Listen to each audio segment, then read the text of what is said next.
Since the days of ancient Greece, man has always dreamt of flying. In Greek mythology, the young boy Icarus tried to escape the island of Crete with the artificial wings his father made for him. But he flew so close to the sun, the wax which fastened his wings melted away. But this is not Olympus, the city of the Greek gods. It's Telluride, Colorado, a city spoiled by nature, where people go about their daily lives and where the sky has a life of its own.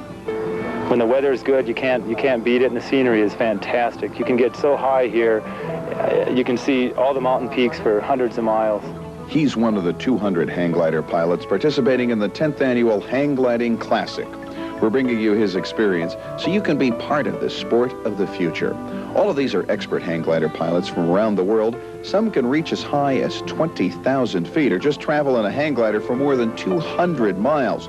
The principles are easy. You move your body to turn right or left. You push forward to slow down. You pull back to gain speed. There's no engine in the hang glider. It's all in the air and in the science and in the art of the pilot. This is the closest thing to man flying like a bird.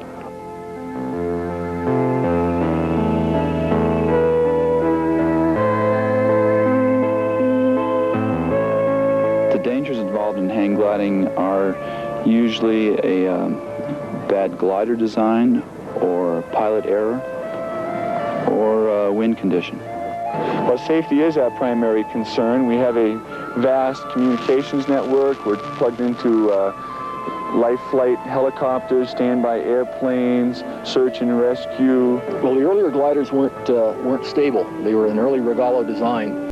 And the gliders that we're flying today are a lot more like a sailplane wing. They're a lot more rigid and they're pitch stable. In other words, if the pilot were to let go of the glider and let the glider fly itself, it won't go into a dive. And what this means to the general public is simply that anybody can fly a glider now. It's a lot safer. And the early accident record that we had in the early 70s was quite dramatic. There were a lot of people that were killed flying hang gliders in the early days. But it was just like the early days of any type of aviation. Now it's become very sophisticated. We have a lot of people that work for NASA and some of the top aircraft companies that work for us on a consultant basis. So consequently, the gliders that we're flying now are a very, very sophisticated piece of equipment, even though they're very simple in construction. Yeah, I'm a bit of a scaredy cat, so I try to take all the precautions I can. I have a harness that I could skydive in, and I have 2 parachutes, just like a skydiver would. And then I hang from 3 different suspension straps, so I won't fall out of the glider.